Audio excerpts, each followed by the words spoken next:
akhirnya drama Hometown Cha-Cha-Cha ini tamat juga ya, dengan memberikan ending yang sangat baik. Dan drama ini pun layak atau sangat Mimin rekomendasikan sebagai tontonan kalian semua.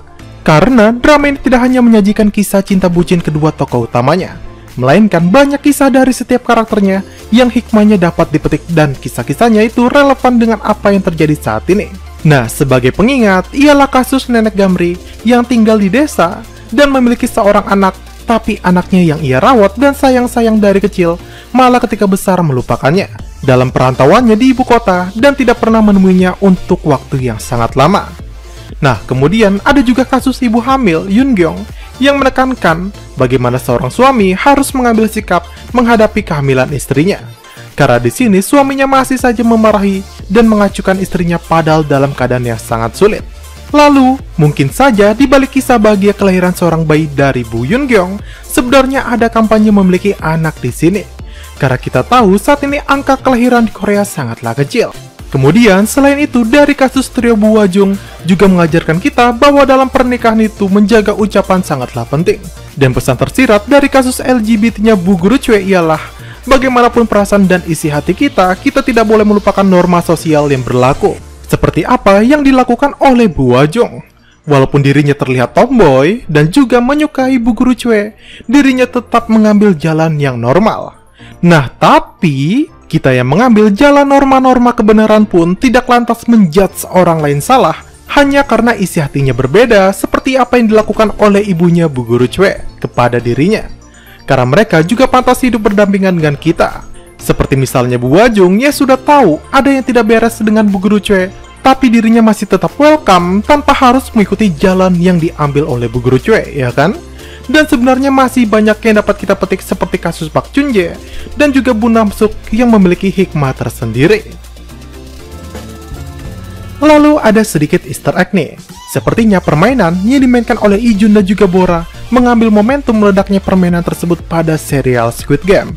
Apalagi kedua serial ini pun sama-sama tayang di Netflix, bukan? Nah, lalu di episode terakhir ini pun kita diberikan rencana Kepala Hong yang berniat menggantikan Bu Wajung sebagai kepala wilayah. Namun Ye Jin malah memohon agar bagaimana jika Kepala Hong mencalonkan sebagai penasihat kota saja atau setidaknya anggota DPR. Tapi Kepala Hong tidak menjawab dan malah mengalihkan pembicaraan di sini.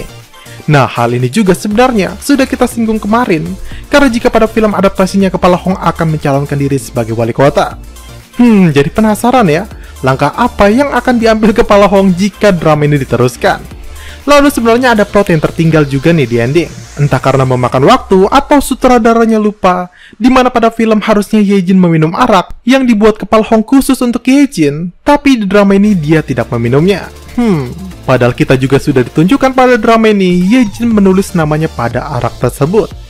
Oke, sebelum kita masuk ke sinopsis episode terakhir ini, bantu channel Mimin ini dengan cara menekan tombol subscribe-nya agar Mimin tetap semangat memberikan konten-konten menarik untuk kalian semua. Go mau!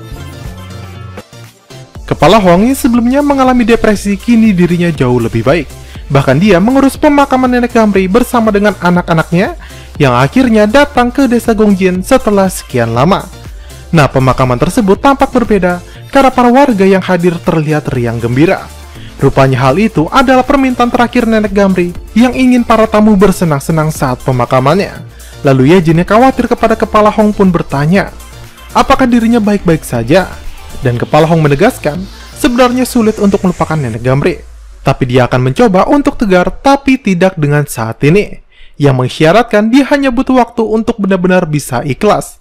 Dan mendengar hal itu, Ye Jin pun jadi merasa lega.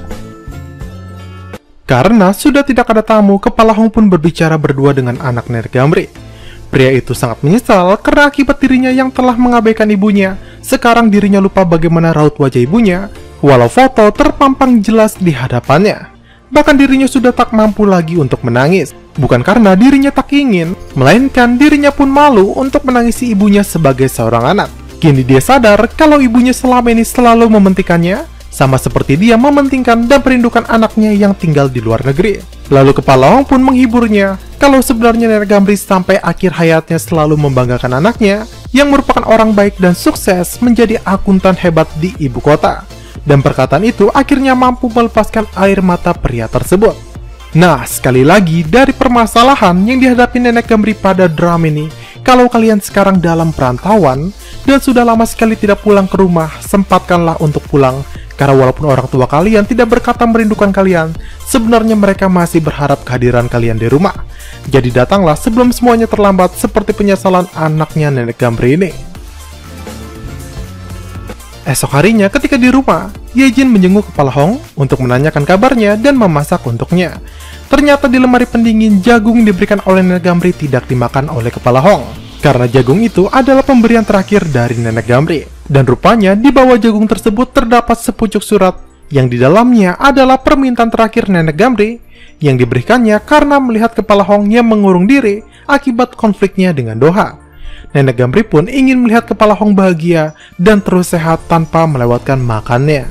Dan untuk pertama kalinya dalam surat tersebut pun, Nenek Gamri menegaskan kalau selama ini dia menganggap Kepala Hong adalah anak juga cucunya. Dan setelah membaca surat tersebut, akhirnya Kepala Hong pun untuk pertama kalinya dapat menangis dengan lepas tanpa harus menahan tangisnya.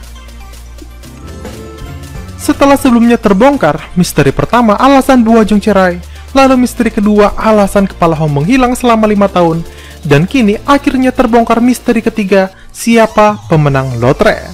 Nah, Misun yang galau karena ternyata gagal memenangkan lotre, mengatakan kalau jika dirinya menang, dia akan membeli rumah untuk mereka setelah menikah.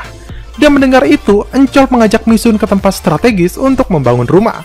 Di sana mereka berangan-angan membangun rumah yang indah, sampai akhirnya tiba-tiba Encol memberikan kejutan dengan mengatakan kalau pemenang lotre yang menjadi misteri sebenarnya adalah dirinya. Namun dirinya yang tetap teguh dengan cita-citanya sebagai polisi, tetap mempertahankan pekerjaannya tersebut, alih-alih memulai usaha dengan uang yang sangat banyak. Lalu Misun yang senang pun menjadi semakin bangga, apalagi Encol juga tidak lupa selalu berdonasi untuk yayasan, walaupun dirinya banyak uang. Wah, ini sih beruntung banget ya Misun, dapet cowok yang baik, polos, ganteng, dan sekarang banyak uang. Waduh, kayaknya ciwi-ciwi perkotaan harus coba cari jodoh di desa nih, siapa tahu nasibnya kayak Hyejin dan Misun, iya kan? Ya Lord.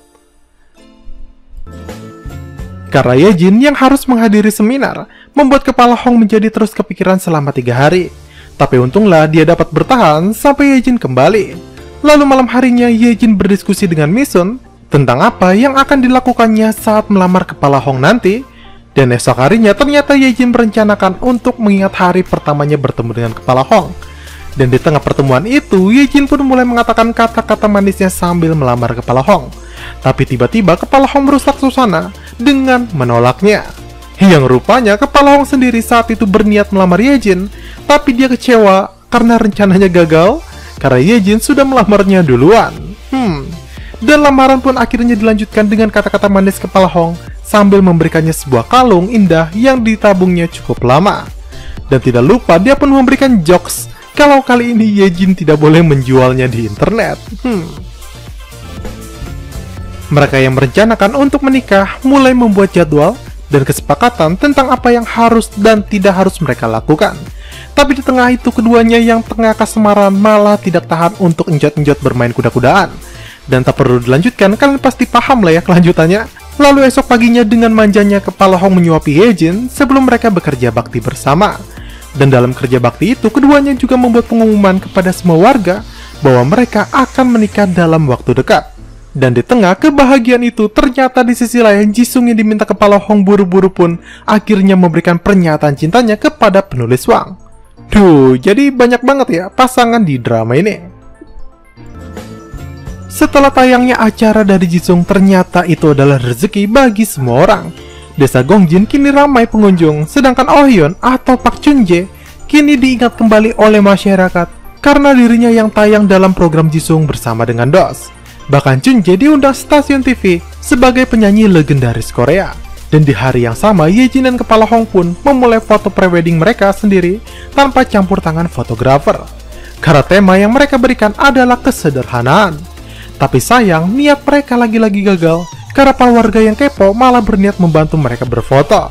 Sampai akhirnya mereka berdua pun kabur dari keramaiannya dan mendatangi tempat indah yakni bukit tempat kapal Kepala Hong berada untuk berfoto.